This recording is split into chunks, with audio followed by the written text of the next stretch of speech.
party time. So for your homeboys and your crazy cousins. We came here to eat, we're not leaving until we're stuffed. And there'll be nothing left, nothing safe, not even a crust. All aboard for a fat boy trip, and you can call me captain. Don't forget the paper plates and the stack of napkins. P-I-C-C-A-P-A-R-T-Y. P-I-C-C-A-P-A-R-T-Y. Pizza party, pizza party. Gonna have a good time. Pizza party, pizza party. Have a sip of red wine. Ciao, paisans, and Feliz Navidad, as they say. Look at you. Oh, my God. I tell you, I've been thinking about this hour all day long. All day long. This is just, I got so much energy rolling through me right now. I'm going to freak out and explode down here in the Mozzarella Mausoleum. Hello, everybody. It's beautiful to see you. Joey Royale here for Joey Royale's Pizza Party, where we talk about all sorts of crazy, weird stuff, creating role-playing games, music, art, literature, and everything in between, little fortune-telling, and a smooch on the cheek from the greasiest guy in the basement. How you been? I know. The holidays, up, down, what are you going to do? But let's have some fun for a little bit. Let's leave all the troubles behind and jump into spaghetti land where everything is Parmesan and meatballs. Man, we got a show tonight. When haven't we had a show on a pizza party, right? We got Jimmy P in the place to be. One of my number one homeboys, James Bolzanella. He's Italian tonight, all right? And then my other brother from another mother right down the street in Cheshire, Connecticut, my man of Solarian Games, Jason Elliott. These are two people that, listen, I'm not blowing smoke. You know, I'm always happy and everything's great, but I'm serious here for a second. James and Jason, I consider mentors and are extremely inspirational to me. This is the thing. The first time I met both of them, we became instant friends. They're just nice guys. They've been around the block, all right? They got their boots on, and they fight for what's right. And tonight they're going to share all of their magic with us here. They got some great projects that are in the process of being funded now, and one that just came out, boom, it's going to be explosive. They're upstairs having some cutlets with Nana right now, and when we're ready, after I do my show and tell, we're going to have a blast. Okay? All right. Everyone, please wish Jaeger, the world's strongest cat, a happy year anniversary of adoption. Kyle Jameson, great job being a cat parent. All those little creatures are cold out there right now, so take care of them and adopt them when you can. I'm doing my Bob barking out. Hey, make sure to spay and neuter your pets.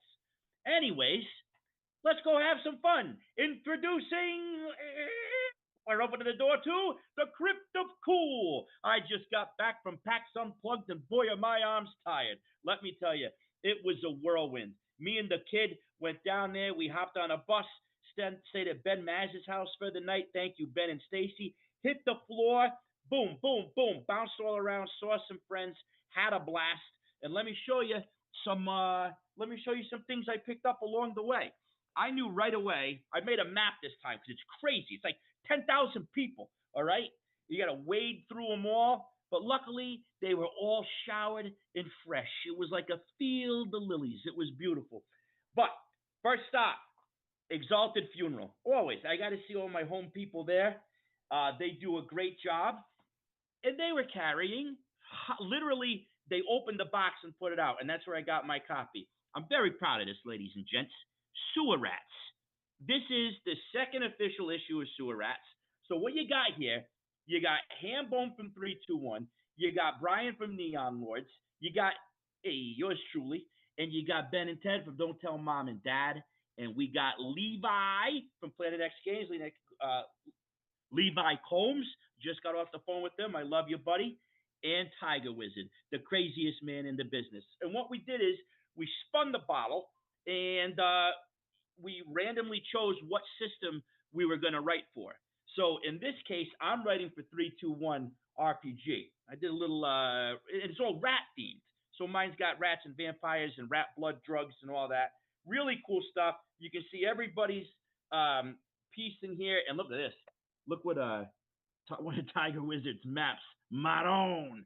All right? You're going to get chopped up there. So that was a blast. Thanks to everybody who contributed to that. Sally Cantorino, she did a great job on some illustrations in here too.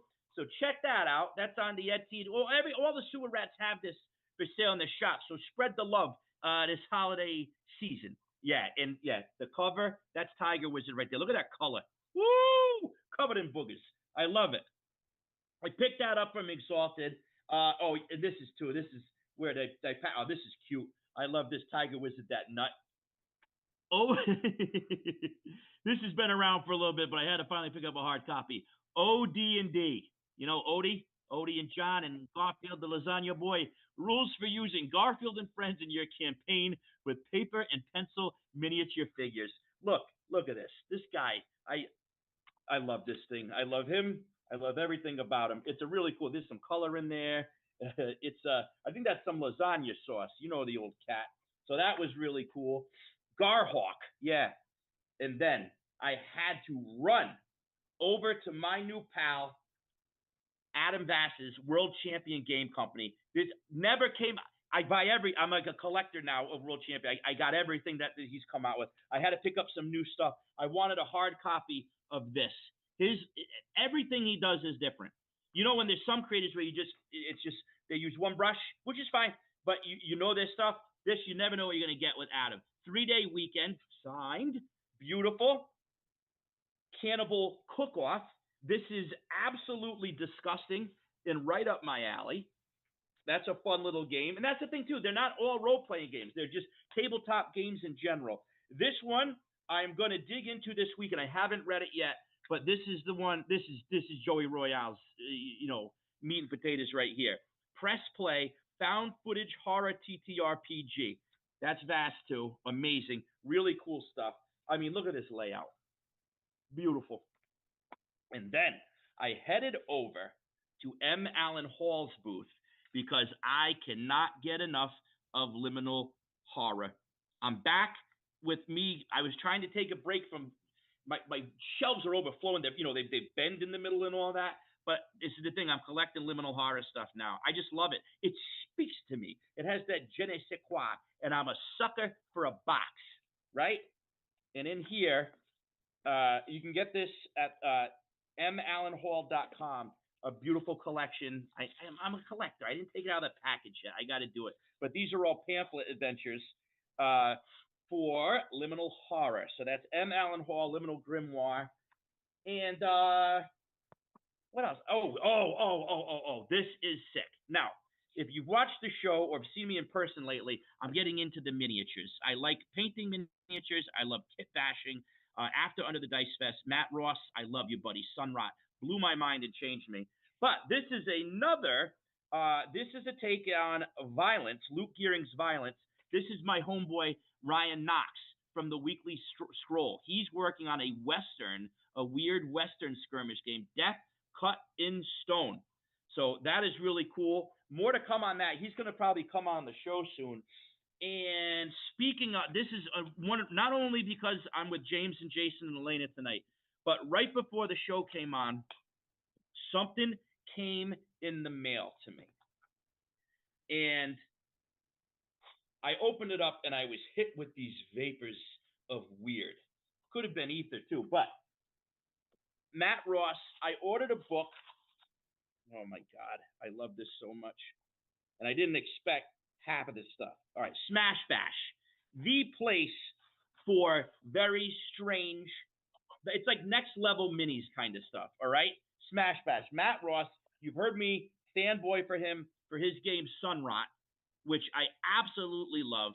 It's a card-based tabletop skirmish miniature game. It's everything. It's nothing. It's everything. It's whatever you make it to be.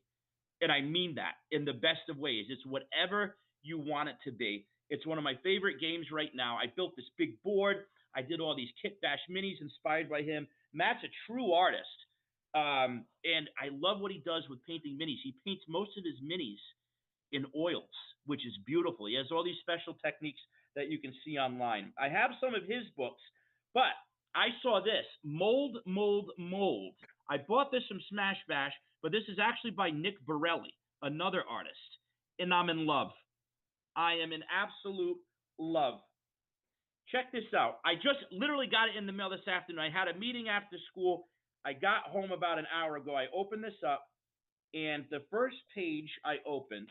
So this is an art book. This is all miniatures, Kit Bash miniatures, and with some text. I opened this up. The aliens are made from real dried starfish. I tried to show two different groups of beings attempting to communicate with one another. This is not Warhammer, all right? This is totally different. This is the weirdest stuff. Look at, but it's beautiful, and they all tell a story. Imagine, even, I'll tell you, just sitting in the Mozzarella Mausoleum, kit bashing, the stories that come out of these things. Here is something really cool. A little section, a little how-to section. How to get your minis even weirder. Textures, different kinds of paints, really making you think out of the box. So you're not just gluing, slapping on some Citadel paints and calling it a day. No, no, no, no. We're going deeper here. A whole section on how-tos. There's an interview with the artist. And I picked out one more page I flashed through, which is amazing. And this one spoke to me because, see this right here? See that mini? That might look familiar to some of you. This right here is like the Iron Maiden from Whiz Kids, but you add some feet onto that and a brass kind of, I don't know, this just screams Ozymandias to me. But it's just beautiful, creative stuff made from stuff you just got lying around. Wires, cardboard, beautiful, beautiful stuff. Listen, Spellman, I don't want to hear it. I wish I had the time, talent, and patience for painting. I promise, I swear in my mother's eyes, you can do it, all right? Look up for beginners. I'm a beginner. I blew myself away. Slap chop. YouTube slap chop, all right? You spray paint the model black. You do a white dry brush on it, and you draw on some of those speed paints. Boom. In a second, you got something that could be in the Louvre, all right? Give it a shot.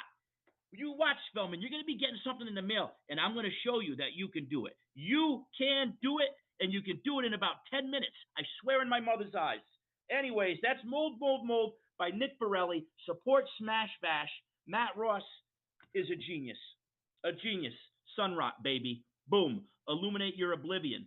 I played it once. Literally 10 minutes later, I was getting a tattoo of Sunrot art. I'm not joking. Right over here. All right. That's that. And don't even get me started on the Smash Bash minis. You see that? It's like a wizard, but he's got a moon for a head. This is the coolest. He's got tons of them up there. He makes them himself. He casts them. Beautiful. There's a whole world out there with skirmish games.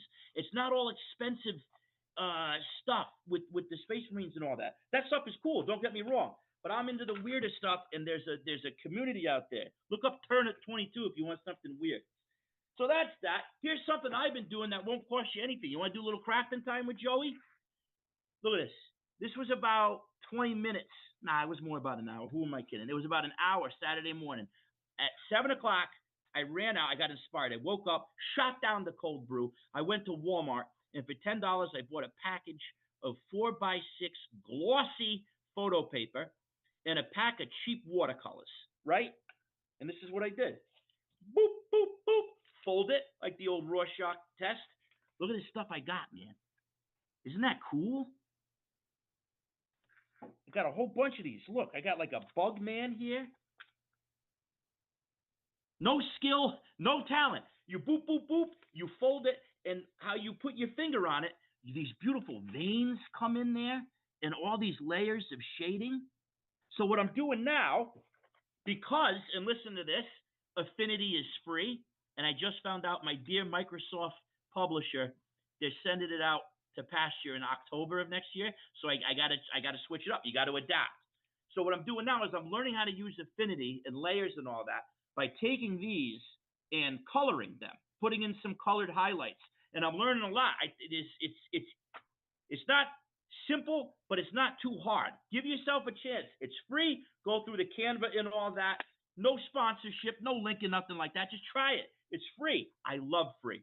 So that's a bunch of stuff I got over here. I hope that inspired you a little bit. I know I'm rambling. I'm just so excited. What an age we live in. What an age to be into this kind of stuff. There's stuff for everybody. You can do a skirmish game where you're half radish, half medieval knight. They got everything going on these days. You can be Garfield. Christ, you could be Heathcliff if you want. All right. Anyways, now it's time for the wisdom check. Welcome to. Oh, here it is. Okay. You know how long it took to find a fez that fit this giant watermelon head? Oh, my poor mother. So, hi. Let's check in on ourselves, shall we? All right. We got a couple of things here today. Let's start with this one here. War of Art, thanks to Elena. She turned me on to this. It's a tough read. This is going to make you go crazy. This guy's intense. But I found a part that I think we need to hear. Okay? This is for you. No, not you, the other one. The amateur believes he must first overcome their fear. Then they can do their work. The professional knows that fear can never be overcome. He knows there is no such thing as a fearless warrior or a dread-free artist. Ain't that the truth, baby? What Henry Fonda does after puking into the toilet in his dressing room is to clean up and to march out on stage. He's still terrified, but he forces himself forward in spite of his terror. He knows that once he gets out into action, his fear will recede and he'll be okay. Embrace that fear. That's what keeps us weirdos going, right? You're never going to get over it, so you may as well embrace it and take advantage of it. That reminds me of a song. Serendipity. I was going through my old records the other day, thinking about some old friends. I had a birthday last month, and I had a very special birthday in my 20s. I forgot what birthday it was, but I had this band back in the old days called the Lonesome Doves, right? It was me and an old best friend of mine named Freak Out Jones, and we did a lot of Johnny Cash kind of stuff, just me and him. I'd sing, and he'd play the guitar. I loved it. Great band, and I miss him. He's alive. I just, he faded. That's what happened with some friends sometimes. I love him, though. If you're out there, Freak Out, I love you. But he got me this album, and it was a life-changing experience for me. When I dug into Chris Christopherson, everything changed. This guy is a true scholar, poet, gentleman, helicopter pilot, Rhodes Scholar, for real. Custodian of Sun Studios. And the song that I'm going to tell you about is not on this album, but it was because of this album I started to listen to more stuff, and it blew my mind. And he's got a song called To Beat the Devil. And it meant so much to me that I got that tattooed on my chest. Right here, I got To Beat the Devil. And I'm not gonna go through the whole story. I'm gonna put it in the notes. I want you to listen to it. It's a real cool song. It's a story song, But I'm gonna read you the last verse because it goes along with the War of Art, and it goes along with a lot of stuff that's going on right now and how people like me and you feel about it. So just gather around, will you, and listen. You see, the devil haunts a hungry man, and if you want to join him, you got to beat him. I ain't saying I beat the devil, but I drank his beer for nothing, and I stole his song. And then he gets into the chorus. And you still can hear me singing to the people who don't listen to the things that I am saying, praying someone's gonna hear. And I guess I'll die explaining how the things that they complain about are things they could be changing, hoping someone's gonna care. Ready? I was born a lonely singer, and I'm bound to die the same, but I gotta feed the hunger in my soul. And if I never have a nickel, I won't ever die ashamed, 'cause I don't believe that no one wants to know. Woo! Chris Christopherson, I love you, pal. Rest in peace. And then we go to wrap up this wisdom check. Our old friends, the Garbage Pail Kids. All right? Last night, because I knew I was going to be rushing today, That's right, Jason. Protector of Sinead O'Connor. So listen, I pulled the card last night. I said, what do my friends and I need to hear right now to get us through? And man, pow, right in the kisser like it does every month. The Oracle spoke. And we got Nasty Nick as the Four of Swords reversed. And let me read from the Oracle. Very important. Apprentice Witch, if you're listening, this is about the couch. Reversed, this card shows that you're feeling exhausted and depleted.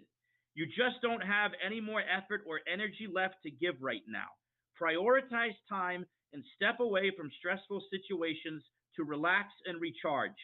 You can't be the best version of yourself if you're so tired that you're basically one of the Walking Dead, like Nasty Nick himself.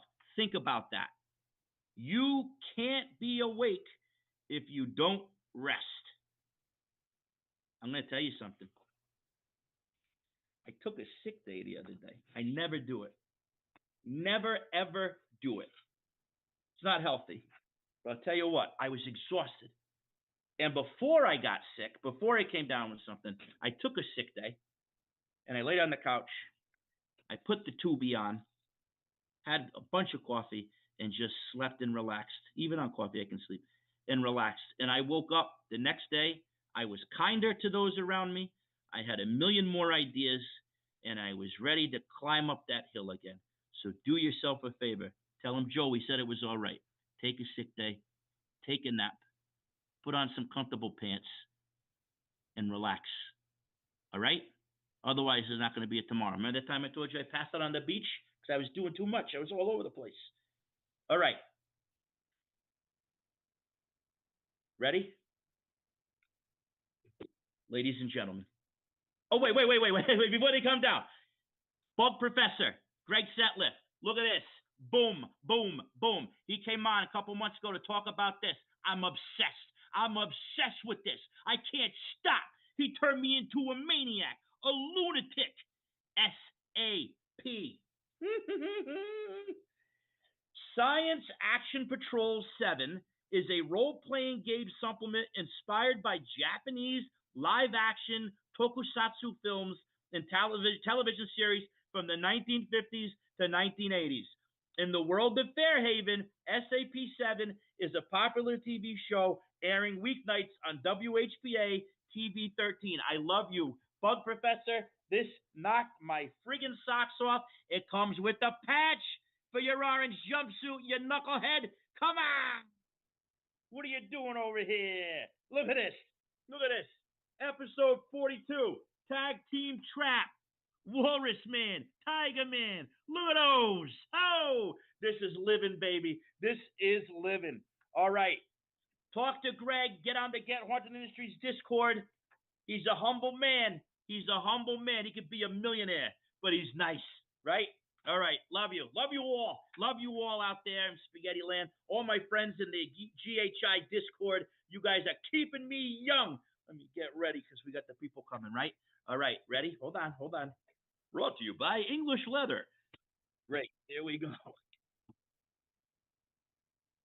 Oh, God. That's straight, man. That's straight. That's like pure grain. But boy, do I smell masculine right now. I can finally play sport. All right. Here we go. Ladies and gentlemen, from the cold, dark depths of Detroit and from the rolling green hills of Cheshire, Connecticut, I bring to you two guys that I've never met before until tonight, and since I met them, I wanted them to meet. James Posnell and Jason Elliott. Ladies and gentlemen, please welcome them to the show. Here they come. Come on in. Very good. Hello, gentlemen. Hey. Hey. How are we doing tonight? Doing wonderful. I got my beer tonight. I got my can of J.R. Ewing's Private Stock. Beautiful. So I'm Wow. drinking with class. Absolutely. All the way from Dallas. So I want to comment superficially first. Jason, your hair is slick and beautiful, my style. And Wonderful. Mr. Posnell, you've done some quaffing with that wizard's beard of yours. There has Move been. over, George Clooney. Here's Jimmy P, straight out of Leisure Suit Larry, looking like a very noble professor. How are you? I'm great. I'm so happy to be here. Your Nona's cooking is amazing. I can't believe it. Thank you. She does a great job. It's This is amazing. She does all that without hands. So the pirate hooks get in the way, but she can still make a nice tagliatelle. So Mm. listen, you guys are moving and shaking. You've always been movers and shakers, as I mentioned in the intro. You guys inspire me. You're prolific, but it's quality stuff, and you know your history. You are well-read gentlemen, and I always appreciate your company at conventions when we get to spend some time outside of the table just to talk about life. Oh yeah. And Jason, I want to give you a special shout out because you were so kind to my son. Every time we're up there at TotalCon, Elvis really looks to you as like a friend, and I Elvis appreciate is a it. good guy. Yeah, Elvis Thank is you a very good much. guy. James, I can't say the same about you because you punched him and broke his nose that one time. He was asking for donations for the sick kid hospital, but I that's a didn't different know. story. I didn't know he was yours. All right. All right. Beautiful. So listen, let's talk turkey, chickens. We got some good stuff coming out. Now, my eye is brought to Netcrawl right behind Mr. Posenel. So tonight Oh. we are talking about Netcrawl, which just it finished its funding. It's out now. We're going to talk about that. And Jason, you run Solarian Games, and you came out with Top Secret New World Order, and you are currently doing a crowdfunding campaign. Tell them the story about that. Okay, so crowdfunding. Yeah, yeah. So Top Secret. It is an espionage game that was first created in 1980 by Merle Rasmussen. First game I ever played, Oh, even okay. before Dungeons and Dragons. And we got a hold of Merle a few years ago and we brought it back. So it's become a whole new thing. We call the new version New World Order, but we usually just call it Top Secret. And we're about to come out with the first official expansion for it by actually somebody who started out as a player and who ended up teaching us more about the game than we knew ourselves. Scott Congable. Scott has been working on this book called the Tradecraft Manual. In the spy world, the things you learn how to do, some people call it spycraft, some people call it tradecraft, but it's all the things that a spy can do, and it's hundreds of pages of details about how to do those things. Mm. Wow. I love spies. It started with Goldfinger. I was in fourth grade, and TBS used to show those marathons. I went out. I got the James Bond soundtrack, like the double disc. It had all the different songs on. And me and my friends, it was like a montage. Friday nights, junior high, we'd play the CD. We'd all get dressed in black, and we'd spy around the neighborhood, which basically meant looked in people's windows. I was With the gonna voyeur, say. ladies and gentlemen, okay? So this is a different kind of spying, but I guess you could probably look in people's windows too. So this is cool. I didn't know this part about you though. That Top Secret was your first gaming experience. That's amazing. It was one of those things where Dungeons and Dragons and Top Secret were both there in Walden books. I went down with my parents to get D&D, and I looked to the left of it, and there was this box with all of these spy things on it, money and guns and everything else. And I said, I want that instead. I don't know what it is. I want that. And funny thing is, when I was a kid, I always would see the name Merle Rasmussen on the box, and I would think, who is this mysterious figure? You never hear anything about it. And I would go to the gaming store in Des Moines, Iowa, where I would go to buy my things, and I would talk to the guy at the counter, and we'd talk about games. And he seemed to know a lot about Top Secret, but I suppose that's just because it's such a good game. And then years later, when Merle and I started working together, he says, "Oh yeah, that's the gaming store I worked at. I was the clerk." Oh, come on. Holy cow. Yeah, we actually our paths crossed a lot in my youth, and I didn't even realize it. I had forgotten the first gaming convention I ever went to was called OmaCon because it's in Omaha. So Yep. OmaCon, and it was put on by the Nebraska Society for Space Travel. They didn't do a lot of actual space travel; they just liked it. And so it was a science fiction convention. Everything science fiction. And the movie that they played was that Isaac Asimov movie, Light Years, the Yeah. animated one. And for whatever reason, guest of honor, the main keynote speaker was Merle Rasmussen, who doesn't do science fiction. He did spies. So I was excited. I went to the talk and I sat down. There was nobody there, and I waited for people to show up and for Merle to show up. Merle comes out on the stage, and there's still nobody there. It's just me. He's looking around. Nobody shows up because they don't care. They're science fiction people. And he looks around and he says, "Well, I was going to give a talk. I guess I'll give a talk." And he just does it anyway for this one teenage kid who's not old enough to drive. And afterwards, he came and he sat down, and we just chatted for like an hour. He was just so generous with his time. And that was another thing. When we first met as adults and we sat down to start working together, I mentioned Omicron, and he went, "I remember you. I remember that kid." And he still tells that story that that's the kind of guy he is. That's beautiful, man. I'll tell you, listen out there. Somebody's always watching. You know, you never know who you're going to inspire. Jason saw it. He bought it as a kid. He played it. Met the guy was nice to him. He grows up and he's keeping the legacy going. Look out for those kids. And even people your own age or even older. You never know when you can start somebody on a path, everybody. That's why you always got to behave. You do it when nobody's looking. That's the important thing. That's really cool, man. So when you played Top Secret the first time, were you running it or were you playing it? I always wonder about this. Like when you first jump into role playing games, how do you it's overwhelming. When we had no idea how to play any of the games. So when first time we played Top Secret, we didn't know you were supposed to have a GM. Yeah. We just started doing stuff. That's cool. We just looked up the rules and we were just telling each other what was happening the whole time. It took us maybe 3 or 4 months before we got to the part of the book that said, "Wait a second, one of us is supposed to be running this thing." That's awesome. James, have you ever played Top Secret? That's you know what? It was a TSR product, right? Yeah, it was. Yeah, it was. Yeah, and so that was like, okay, besides Boot Hill, which I didn't play, that was the other one I didn't play. Like that time period of the TSR, like being everywhere, right? Like they were doing D&D, they were doing Gamma World, they did Top Secret, they did Boot Hill, they did Marvel Superheroes, and probably other ones too. Star Frontiers, of course. Gosh, yeah, on my heart. So those two were the ones I didn't play. You know what I did play was the West End Games James Bond. Oh, okay. I have a copy of that because when we were doing when we did the new edition of Top Secret, we had one rule that we had to do, which was you could not read the old Top Secret while you're working on it. Because for legal reasons, because we own the trademark, but we don't own the copyright to the old stuff.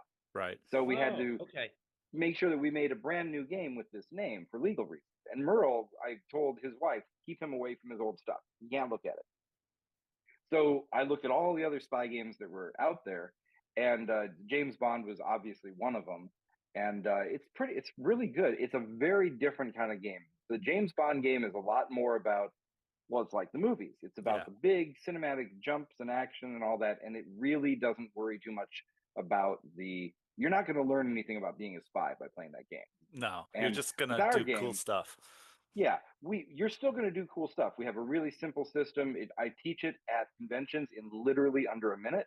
But when you're done playing this game, you're going to know something about spy stuff. You're going to be able to get a job at the CIA. I guarantee it. No problem. You're going to walk right in the door. You heard it here first, get that job. Jason, dig into that a little bit deeper. So what is this flavor spy? Because spy brings up a lot of different things. So in this spy game, what makes Top Secret New World Order a spy game in your mind? Like what kind of spy? Well, the stuff that I like the best, you can play my favorite kind of thing, which is the Jean Le Carré kind of sandbaggers, slow burn, sort of slow horses kind of a thing. But the rules are really set up to be more action oriented. And because it's a role playing game, you expect to have a group of people. There's a little bit more of the heist action kind of feel to it because you have the players that have the different sort of things. You got your blunt instrument, you've got your gray man, you've got your hacker. The game is, I like to think of it to play a game a little bit like Jason Bourne movie or what was the Ronin? It was just called Ronin. Wasn't that the film with De Niro? I think so. Yes. Yeah, just Ronin. I was at the last Ronin. No, it's just Ronin. or Red Sparrow, or any of those kind of things. It's not really supposed to be so much of a Mission Impossible, James Bond kind of thing, because you have to actually be able to use things that exist in the real world. Okay. You got to sneak, right? You got to get in the place. You got to get undetected, all these kinds of things, right? Yeah. So, I mean, and the system's real simple. What we do is you've got attributes like most systems do, and then you've got tradecraft. Those are the skills that you've learned as a spy. You have 4 different categories of tradecraft.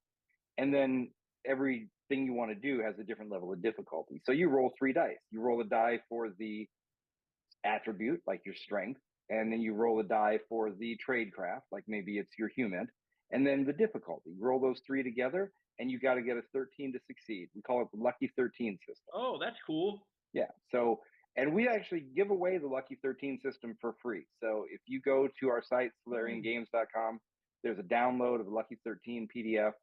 I hope I still told the truth. I think you have to go to the blog to get it.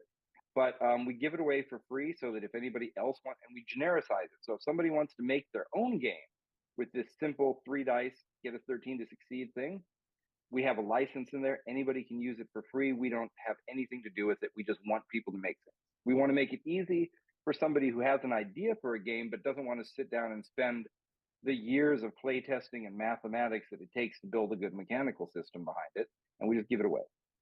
That's awesome, man. Thank you for that. Is there some modifiers in this Lucky 13, or is it just the 3 dice? Okay. Oh yeah, I mean that's when I say I can teach you the game in 10 seconds. That's the 10-second version. Yeah. Then I can give you the 30-second, the 2-minute, and the 5-minute version. But basically, there's things like, as you get better at the skills, we call it stepping your dice up and stepping them down. Mm-hmm. So let's say that you have a human skill, so that's human intelligence. There's a whole lot of different specialized skills within that. So you might have a D8 to begin with, but then you go take some training in physical surveillance. Now your D8 becomes a D10. Mm. Or you might have a reason to say, yeah, I know I'm just doing surveillance, but I've got these really special binoculars that I had outfitted for me. I think I should do better. Okay, now your D10's a D12. So that's kind of how we move things up and down. Nice. I did a lot of physical surveillance when I played spy as a kid. Just, one of the houses had an au pair. That was great. All right, so I put the link to Solarian in the chat over there. Dreg347 said he had top secret as a kid, main commando and covert ops. So nice. Very cool. Yeah. So the new thing that's out, I mentioned those tradecraft in the original core rulebook that you can get right now. Each one gets about a paragraph, and we kind of expect that you know something about spying. So in this book, it actually goes into the details, gives little narrative examples of people doing it, shows the kind of roles you would do. We threw some new rules in there because we've learned a lot over the years about what makes the game better. Okay. And we put this thing up on Kickstarter just last night. It funded in the first 40 minutes. I'm so grateful to the community for that. They really come together. They love their secret agents. And it's going to be up just for 10 days. We're doing a real short Kickstarter. Figured, let's not, it was an experiment. Because here's the thing about a Kickstarter. If you all have done them, that you get your pledges on day 1 and on the last day. It's like they say about prison. You only do 2 days in prison, right? The first day and the last day. I love this guy. That's cool, man. Congratulations. So I mean, that's why I figured the Kickstarter, people come on the first day, they come on the last day. That middle for the whole month, you're just sitting there. Yeah. And so why canceling bother? when they realize what they did at 3:00 in the morning. Yeah, another game book. We've been sending free shots of vodka to everybody who signs up for our mailing list. So just so they'll pledge high. I don't want them regretting that and going back. So get that thing, get their money, get out of there, ship those books as fast as we can. That's great, man. Hey, I'm looking over your shoulder. You see those, James? I've been eyeing them since the beginning, since we got on the Zoom. What a wonderful segue to our friend from inside the network. Huh? Yeah. Jason, we're going to get back to you, and I want to talk about those machines back there. But we have our other computer expert, Mr. James. James, congratulations. I hold in my hand this beautiful. I know. Listen, man, I'm telling you, I know how much work you put into this. And I learned so much from your updates. Like you are second to none when it comes with updates about and the play testing you did. You're not like me where you just type stuff up, put it to Mixer, and send it out in the mail. You actually play test your games and see if the rules actually work. Look at this. I mean, the layout's beautiful. This is a full color hardcover deal, man. And it is serious. This is Netcrawl the game. This is no longer under the umbrella of Goodman Games, correct? That's right. It's just Horse Shark Games. There is kind of a shout out to DCC, powered by DCC, but it's not 100%. It's not a compatible product. So yeah, stepping out on my own, which is like, I never thought I would do this. You know, that I would like, oh yeah, I'm gonna do a role playing game. You know, I would have laughed in your face 5 years ago. Said no freaking way. This is the path to insanity is making a role playing game. We got new people in the chat. So James, I don't want to do the origin story, but we got to do it. So what is Netcrawl? Netcrawl is you talk about maybe you're doing some sort of spycraft adventure, right? And you've got to go to the computer. And so is it better to just let the hacker sit there and roll some dice and hack that computer and get the information out? Or is it just so much better if everybody jacks in and works together collaboratively to get that piece of information, fighting off like dangerous programs, solving trap doors and traps and all sorts of stuff, hacking their way through the system, literally like a dungeon crawl. That is what Netcrawl is. I'm going to echo what Spellman just put in the chat. He said the layout, the colors, and the readability. It's so awesome. You ran a game for him at Gen Con. It was so much fun. So this is the thing. I'm a Luddite. I'm trying to understand the computer, but I'm still typing away on my Amiga, baby, Leisure Suit Larry. But I understand this. You made this accessible even to those who are not technologically inclined, as they say. You don't need to be Steve Gates to understand this book, right? Right. Yeah. I mean, we're all mythologically, inclined, as it were, and so it's easy to do fantasy, right? And we could kind of imagine the past and swords and shields and armor. That's easy, and the goal really is to make it just the same. Yeah. It doesn't really matter. Okay, so we're all well versed in Western mythology, so it's easy when we talk about a minotaur or like a bugbear or a fairy or an elf. But if you weren't from Western culture, like those things aren't going to resonate with you, and so it's no different really. In the end, it's like there's monsters, right? And the monsters are ice, and so they got funny names, right? And if you're a computer person and you do this for a living, then you're going to recognize some stuff in here. If you're not, it's still good, gameable, like names like Hellhound, like a Hellhound, or an ice. I can't remember, like an ice, a mesh spider. Yeah, all this stuff is none of this is hard to get your head around from that aspect. What would be some things we would encounter? So we're going inside the program, right? Ooh, yes. The world is inside of a computer program. That's right. And you take on the role of a program, right? Like here's a picture of one of the character classes. This is Andre Garin's stuff.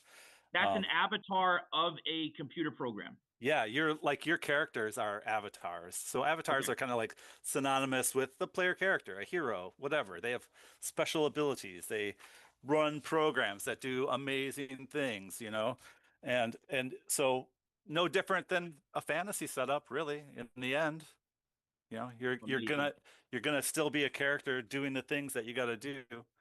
It's just everybody has kind of their own concentrations. So you go inside, and maybe it's a rescue.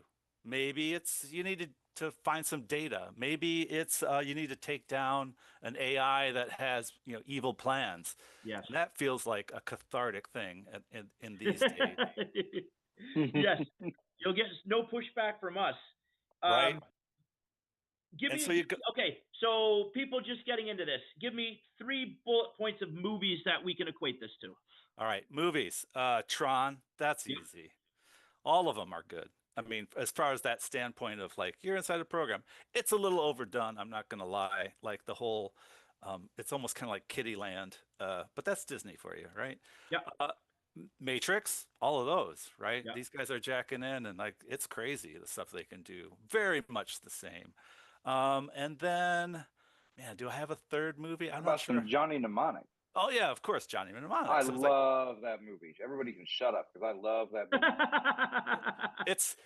it's got good bones, right? Yeah. It's got there's some parts of the execution that aren't great, but it's still got a great story and great bones in it. And it's also a William Gibson story, more or Yeah. less. Yeah. They're saying Dreamscape, Lawnmower Man. Oh man, Lawnmower Man, love me some Lawnmower Man, especially the second one, which is like really bad. Hey, what was the author you just said before? Gibson? William Is that Gibson, Neuromancer? The Godfather. This is not that series. This is Agency, which is his latest But series he of wrote books. Neuromancer, right? But he wrote Neuromancer. Yeah, that's absolutely. on my to read list. I got Yep. it over in the room. I haven't cracked it yet. That's a classic. That whole everything in actually, I look at everything that William Gibson has done is kind of integral to Netcrawl for sure. Okay, cool. And this latest one, which was Agency, which is this Jackpot series. This is a really great book for an AI who kind of becomes aware. And there's some other what was the other book I was just reading? Oh, When Harley Was One. But if you go to my Patreon, there's a Appendix Psi post, and maybe we'll just kind of include it here in the notes. Sure. But that has a huge list of books and television shows that you can kind of start, getting your teeth into. Joey, you say about being a Luddite and you want to get into these things. William Gibson famously had never touched a computer when he wrote Get out of here. books. Really? He wrote them all on a typewriter. He still doesn't really like computers very much. Yeah. You're kidding me. That's amazing. Not kidding you. Yeah. That's awesome. He just tells stories about technology. Like I think that's the main character in his books is technology. He doesn't have to know a lot. Yeah, he just sees kind of all the input, just like everybody, just like you, and I'm sure Jason, you're taking in news stories and books and movies and stuff, and then it filters through your brain, and then ta-da. But somehow he sees where things are going, because it was 25 years ago that he wrote Idoru. You know that one? Which one? Idoru. Oh yeah. And it's about a virtual avatar idol pop singer in Japan who becomes so famous that now that's just a thing that always happens. But people marry them, marry her, and it's really wild. That story's a great story. I recommend all William Gibson stuff. All of them. Absolutely, all of him. Neil Stephenson, of course. Yes. The Bruce Sterling, the whole genre, the whole oeuvre. I got some other books with me because I love it when I'm on the show and we get to talk about books. Pat Cadigan, who is one of these early cyberpunk writers, she does a ton of stuff with Inside the Net specifically. So this is the virtual reality detective. Basically, it's cops, a cop who is kind of falls into this having to police VR, and it's hilarious because she's like. The characters are the whole world kind of considers the VR as a lie. You don't pretend to be who you are in VR because why bother? So you trust nothing that happens in that space, which is a really interesting, premise to take with it all. And then Stanislav Lem, Siberian Dad. We all know what movies have been made from Solaris. He's the writer of Solaris. So this is this very cheeky book, short stories about kind of like machines, having all sorts of interactions, and it's a really interesting book because it's kind of everything is a robot, or like guys making demiurges making other robots, and there's some great illustrations in this version. Oh, it's beautiful. And so there's some really great stories in here, and it's like kind of takes Stanislav Lem of Solaris was definitely one of the inspirations for us calling our company Solarian. That was in the mix for sure. It was in the mix. And last but not least, and I think this one is fantastic, is Red Spider White Web by Misha Noga. She's a Native Wow. American, a Native Canadian writer. This is like this is 1999-ish, around then, I think. Um, and so really just dials in the vibe, that Night City dystopian vibe of the world is really crappy. And this character who's like genetically manipulated has been like combined with like a was a Wolverine or some sort of like cat like thing. So she's got this like DNA mix up, and Ooh. it's really intense. And then she's not like big into grammar and like always using a comma and that kind of stuff. Cool. So there's like some kind of like Ridley Walker, Clockwork Orange, like kind of native writing kind of style Yeah, to it yeah, all, yeah. which is really Cool. fascinating. So this one is like number one. Brian Spellman said, "Everybody start adding to your Goodreads. You're dropping gems." I'm letting That's it all great. out there, baby. Jason, have you read spy novels? Oh, all the time. I'm reading Len Dayton right now. Funeral in Berlin, The Oppressed Files. Right now, I'm reading Spy Story. I love John le Carré, like I said. But yeah, there's just Graham Greene. I love the 1960s, the kind of Cold War spies, because they didn't have the technology to fall back on, and they were so cynical the whole time. I really love the very cynical ones. I want to pick some of those up. So I'm gonna get ready for a cold, dark winter of both of these genres, and who knows what will come out of that peanut butter and mayonnaise sandwich. That's going to be hilarious. I tell you though, the thing to do is there's a TV show from the UK from the late 70s, early 80s called The Sandbaggers. It is Okay. It's not just the best spy series that was ever made. It's the best television show that's ever been made. Whoa! I put it above The Wire. That's how high I put it. Better than the Great Space Roller Coaster? That's a hard sell, buddy. Gary Gnu. Oh, I'm sorry. I was thinking of Kiss Me, It's the Phantom of the Park. I think I'm mixing these up. All right. Tonight, Sandbaggers. I'm going to watch the second episode of Attack on Titan. We're starting that, the wife and I got to do Sandbaggers. That's cool. Just keep in mind, this is made with, it's British TV from 1978. Do not expect something that looks like premiere HBO stuff. When I say it's the best show ever made, it's not because you think you're watching a Hollywood film. It's because it's just the characters, it's the writing, it's the reality of it. It was written by somebody who they didn't finish the show because he died under mysterious circumstances. Whoa, really? Yes. His plane went down somewhere over Alaska. They're not sure if he faked his death or if he really was. He came from an intelligence background. They had to submit all their stuff to the Official Secrets Act in order to get it cleared to put it on the show. It's a procedural. It's a slow burn, but I love it. Whoa. That's like my uncle. My uncle allegedly took over a plane and parachuted out with a bunch of money. And just recently they found his parachute, but we still haven't found my uncle.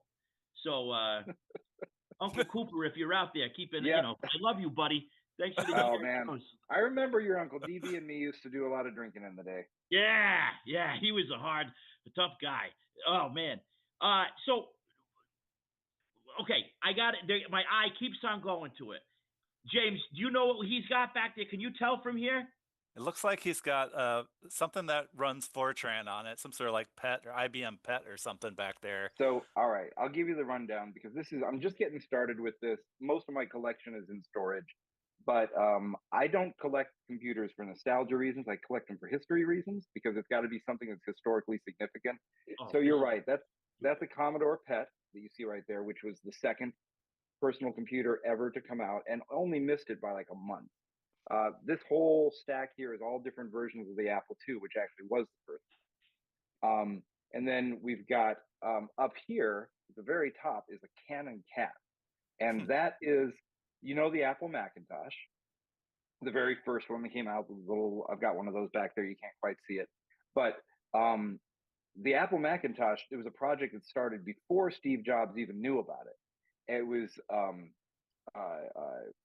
oh my gosh, Jeff Raskin was the one who was working on it. And then Steve Jobs came in and said, I need something to do. I'm taking over the project. And he changed everything about it. And Jeff Raskin was furious. And he said, I'm leaving. he quit, and he went and Canon hired him, and he built what he wanted to make instead of the Macintosh that Steve Jobs made. It was a sales failure because they marketed it wrong. There's very few of them left in the world. They're very hard to find. That's my good one. I have a parts one in the basement. That's sort of one of my favorite things in the collection. But I have them going back to the early 70s. I actually have one. I'm going to go and grab it while you guys talk because I have one computer that I do want to show you. It's in a little box. Wow. Go ahead and talk. Cool, huh, James? Yeah. I just collect the vinyl. I can tell. Wait, what you been spinning lately? Oh, let's see. Well, the Pretenders are always high on the list. James Brown, Kraftwerk. Who else? I saw you picking up some records, so let's talk records. I brought some too. Okay, cool. Because when I first got on, Joey was like, "What's the sound of Netcrawler or whatever?" And I was like, "Okay, I gotta find it." All right, before I'm throwing too much at you all. I'm being a terrible host. Jason, why don't you finish with what you just brought us? Okay. All right. We'll wrap this up. What we have here. Oh my gosh. I'll put this on the screen. Holy cow! This is like a card puncher. This is the Digicom. It is a educational toy from 1968, but it is actually a computer. It's just plastic, and you just move the little plastic bits around. But as you do it, you're creating memory registers, and you turn the little knob, and the thing changes, and you can do math on it. You can actually write programs for it, even though it's just a piece of plastic.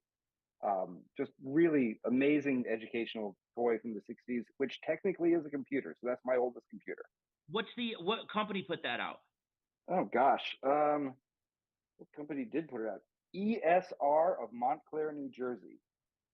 Jersey of all places got computers. Wow, what happened to you, Jersey? You had potential. Oh.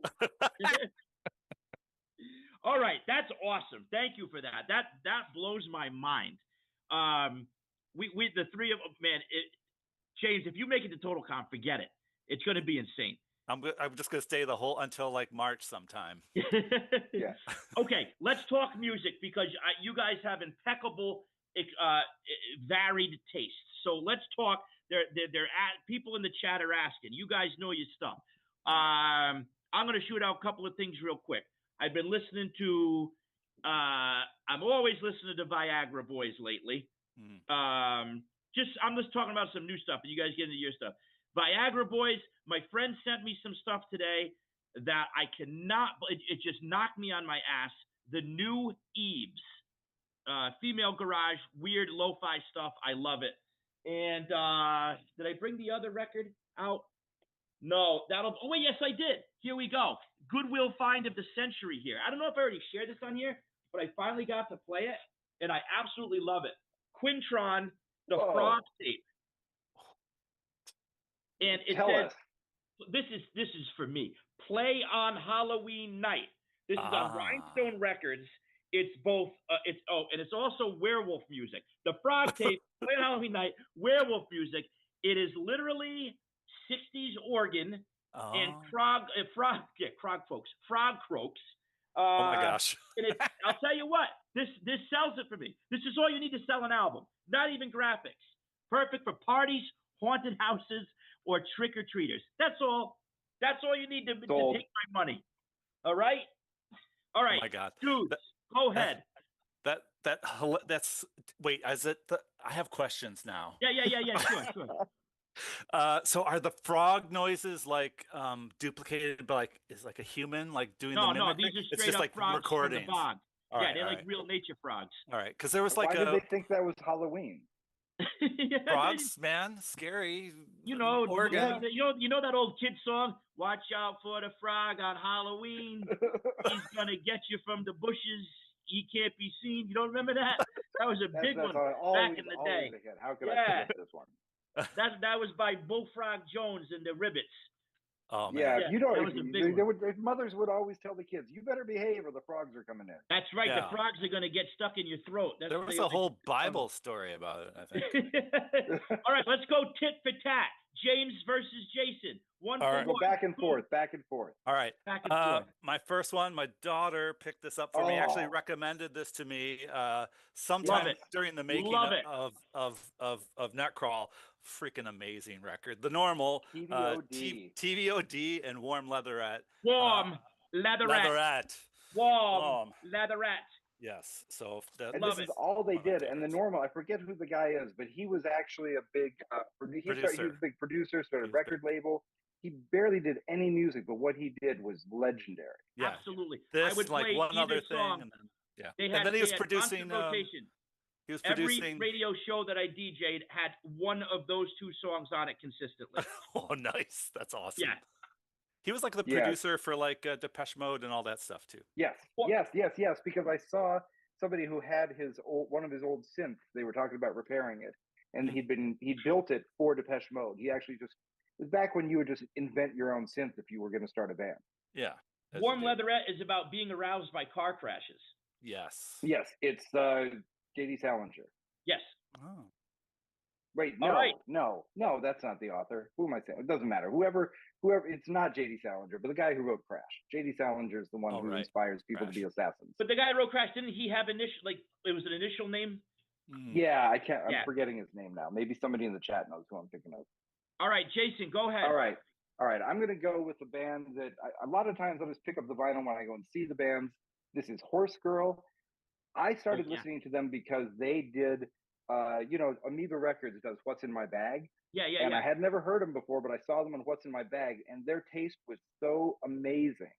It turned me on to so many new things. And these kids were like 19 years old. I'm like, how do 19-year-old kids know this much about music? I have to go see them. So this is their new album, Versions of Modern Performance. Got autographs from the band, Nora, Penelope, and blah, blah, blah. And it's very early Factory Records, minimalist pop, post-punk perfection. Beautiful. Post-punk is having a resurgence right now, and I'm here for it. Yes. You're next, James. All right. Let's see. I love this record. I carried this record with me. I found it in France. I carried it around with me on a hitchhiking across Europe. I love your taste. You're only pulling out my favorite music. I'm telling you guys, this was meant to be.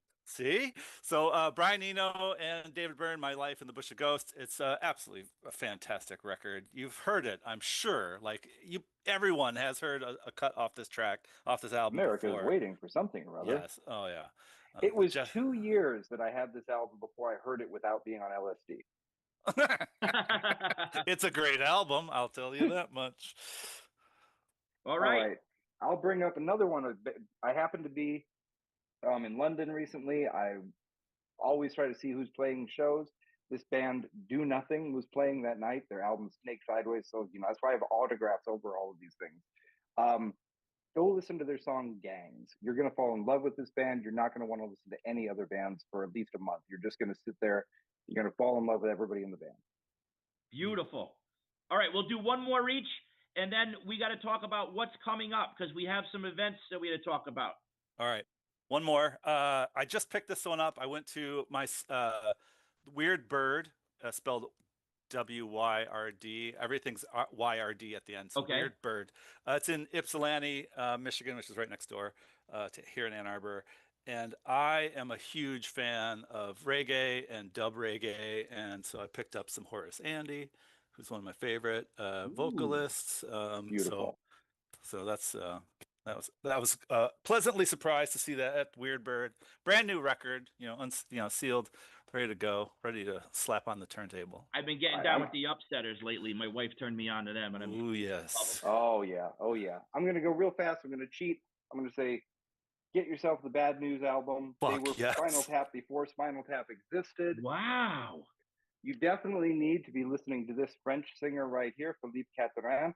He was notorious recently for getting everybody in America upset because at the Olympics they thought he was pretending to be Jesus or something, but he wasn't, or he was just a Smurf. Well, this is just the past year, right? And then I will finish it off with this man has another album coming out soon. I just saw him recently. Oh, I knew it! I knew this was coming. I'm a huge fan. Yes, I even have. Oh, I have to reach for it. I have to reach for it. Hold on. And you got it signed? Oh, I love Donnie Benet. Konnichiwa, right. baby. Not only James, do you ever I listen have to this Donnie signed, Benet? and then check I this out. haven't. Oh my God! What? Oh, where? What? It's What? 26 of 44. It's a limited edition. Donnie Beignet action figure. I can't take it out of the box, but I want to put him in some scenes. But yes, Maroon. this is yeah. All right, listen, That's James. wild. Do me a favor. When we get off this, you look up Donnie Benet. Okay. All right. Chef. All right. You watch Konnichiwa. He's watch right. the That video for Konnichiwa. start with that one, and then you know what? Go look for Justin Hawkins does his little show every week, right? Where Justin Hawkins rides again. He flipped out over how much he loves Donnie Beignet, and he'll tell you all the things you need to know about him too. Awesome. Wow. I love it. I was hoping somebody would bring up that genius of a musician. He just he really is. He really is a genius. He can play that bass too. He plays that bass up my high. God. Man. He's crazy. Oh my God. You're never gonna come back from that rabbit hole. All right. I don't want to keep Elena too long, but listen, we got to talk shop real quick. All right. Jason Elliott, talk about ModCon. Oh my goodness, I didn't even bring this up. ModCon, it's coming up on May 30th. It's open for people to submit events right now. This is going to be in Northampton, Massachusetts. It's a one-day convention. The clue is in the name. It's modern games only. So no fantasy, no science fiction. Yes, NetHack. Absolutely. Because the rule is if the game is set in the 20th or 21st centuries, or could convincingly be so, then it's considered a modern for the case purpose of this. And we just want moderns to shine. So we're definitely, obviously, going to have some weird heroes there because that is right smack dab in the middle of it. Hoping Hambone's going to be coming up. Love to get some Devil in New Jersey or anything like that. Kevin Boric will be there. A lot of folks. It's our first time doing it, so we'll probably make mistakes. But the important thing is people will play games. They'll have fun. It's a beautiful location.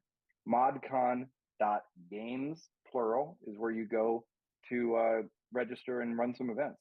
What is the location in Northampton that you're holding it at? It is at the Smith College Conference Center. All right, cool. Smith College is beautiful.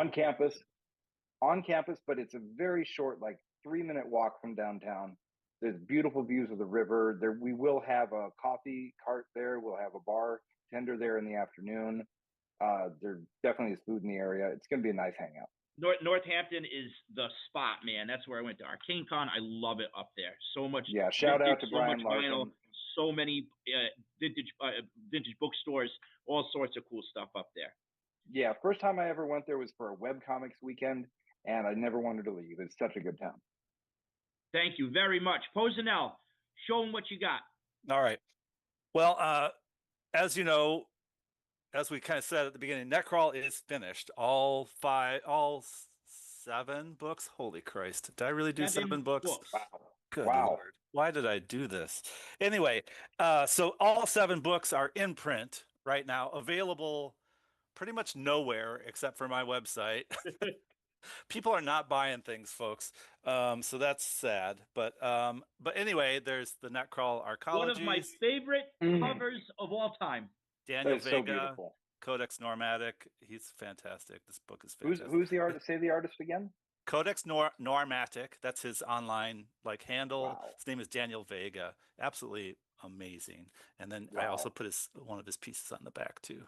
And do you do the design as well? I do all the design, all the layout, all the, there's a bunch of, this is all like layers of various I gotta say, images. Up until a few years ago, I despaired at the state of design in role-playing games in the indie world. It just made me sad. And now I can't get enough of it. This is so good. I mean, I don't know what happened. Something got in the water. All of a sudden, all the good designers started making games. It's great. I'm not even a designer, baby. I'm just do computer shit. Yeah, well, it's good computer shit. So this is all like a bunch of layers, lots of images, just kind of layered and manipulated until I'm really happy with them. The Netcrawl book's the same way of, it's all color, right? But all the images that were commissioned were black and white. And so I'm the one kind of putting it together and deciding kind of what the colors were. This kind of goes into what you're talking about doing with Affinity, right? Where you're like, yeah. I'm putting like, I'm coloring these things in. So that's exactly what I was doing. So anybody can do it. And then the 5 Anybody can do it. adventures. And then the 5 Look at adventures, this. of course. Beautiful. Peter Mullen, baby. Beautiful. Katerina You guys, Gerbasi. I thank you. I needed a shot in the arm, and it's crazy. 46 years old, and I'm still meeting the coolest people in my life. And like I said, this is why I love gaming, because of the creativity. But both of you guys were welcoming with open arms the first moment I met you. Jesus, James, you were part of the crew that helped me write Ninja City, Drug Demon Disco over a couple of slices of pizza. That's right. In Indianapolis. And Jason, we've had countless hours in that restaurant at just talking and having fun. And it's fun because now anytime there's a con, we both pop up together. Yeah, so, it's great. We're building this Northeastern crew, man.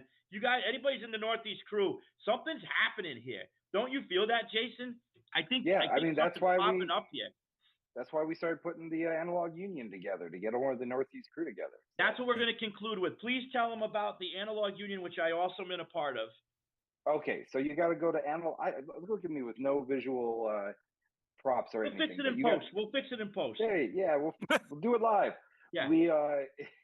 You got to just go to analogunion.com. If you want to it's a newsletter that comes out every week. It's a bunch of different indie creators, starting with just people I know, so that we knew that we'd work well together. Every week, you get this free newsletter with cool shit from all the different people that are involved. And we will be adding some more folks pretty soon. So if you are an indie creator and you feel like you've got a pretty decent mailing list, so you can get other people to sign up for it, you can join as well. So analogunion.com, free newsletter every week, more stuff to come. We'll do more things as we figure out what we want to do. Yeah, just starting off, we're getting some good momentum there, and it's fun. It's like a writing project every week. So you might get about, maybe you'll hear about Top Secret or one of our friends' games or a new WHPA zine. Sometimes I might put in a playlist of the week just to get you going. We're doing all sorts of different stuff, but it's an Analog Union. It's a bunch of tabletop role-playing game people coming together, and we're looking to expand. So if you got something to say, let us know.